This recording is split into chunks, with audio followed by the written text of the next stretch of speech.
Les croyants sont esclaves de la justice lorsque le Saint-Esprit commence l'œuvre transformatrice de la sanctification dans leur vie.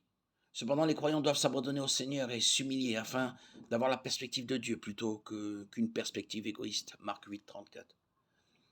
Le processus de sanctification consiste à se détourner du narcissisme, se détourner de soi-même, de l'amour de soi, et tourner son regard vers Jésus. Tous les gens sont narcissiques jusqu'à ce qu'ils apprennent à le dissimuler et à s'en sortir dans le monde, ou jusqu'à ce qu'ils reconnaissent leur propre chair et se répandent de leurs péchés. Le Seigneur aide les gens à sortir du narcissisme lorsqu'ils reçoivent Jésus comme leur sauveur. Romains 3, 19, 26. Or, nous savons que tout ce que dit la loi, elle le dit à ceux qui sont sous la loi, afin que toute bouche soit fermée et que tout le monde soit reconnu coupable devant Dieu.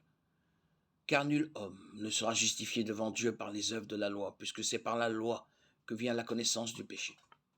Maintenant, sans la loi, la justice de Dieu a été manifestée. La loi et les prophètes en rendent témoignage. Justice de Dieu pour la foi en Jésus-Christ, pour tous ceux qui croient, car il n'y a point de distinction, car tous sont péchés et sont privés de la gloire de Dieu. Ils sont gratuitement justifiés par sa grâce, par le moyen de la rédemption, qui est en Jésus-Christ. Le croyant est habilité à commencer à aimer les autres comme lui-même. Le second est celui-ci, tu aimeras ton prochain comme toi-même. Il n'y a pas de commandement plus grand que cela. Marc 12, 31.